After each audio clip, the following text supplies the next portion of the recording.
ఎవరికీ హక్కు లేదంటున్న మోహన్ బాబు. మనోజ్ తన ఆస్తులు తనకు అప్పగించాలని స్పష్టీకరణ. మంచు ఫ్యామిలీలో ఆస్తి తగాదా విషయం వైరల్ గా మారిన విషయం తెలిసిందే. తండ్రి కొడుకులైన మోహన్ బాబు, మంచు మనోజ్ ఒకరిపై ఒకరు కేసులు కూడా వేసుకున్నారు. కాగా ఆస్తి తగాదాల విషయంలో మోహన్ బాబు, మంచు మనోజ్ సోమవారం రంగారెడ్డి జిల్లా కలెక్టర్ ఎదుట విచారణకు హాజరయ్యారు. తాను కష్టపడి సంపాదించిన ఆస్తిపై ఎవరికీ హక్కు లేదని, మనోజ్ తన ఆస్తులను తనకు అప్పగించాల్సిందేనని నటుడు మోహన్ బాబు స్పష్టం చేశారు. బాలాపూర్ మండలంలోని జల్పల్లి గ్రామంలో తాను ఉంటున్న ఇంట్లోకి మనోజ్ అక్రమంగా ప్రవేశించాడని, ఆస్తులు కావాలని డిమాండ్ చేస్తున్నాడని మోహన్ బాబు ఇదివరకే ఫిర్యాదు చేశారు. ఈ ఫిర్యాదు విచారణ క్రమంలో సోమవారం మోహన్ బాబు, మంచు మనోజ్ కలెక్టర్ జిల్లా మెజిస్ట్రేట్ ఎదుట హాజరయ్యారు. ఆస్తి తగాదాలకు సంబంధించిన వివరాలను అందించారు.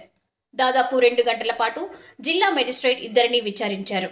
ఈ సందర్భంగా మోహన్ బాబు మాట్లాడుతూ తన ఆస్తిపై ఎవరికీ హక్కు లేదని, ఆస్తులను మనోజ్ అప్పగించాలన్నారు. అనంతరం వచ్చే వారం మరోసారి విచారణకు హాజరు కావాలని మెజిస్ట్రేట్ ఆదేశించారు.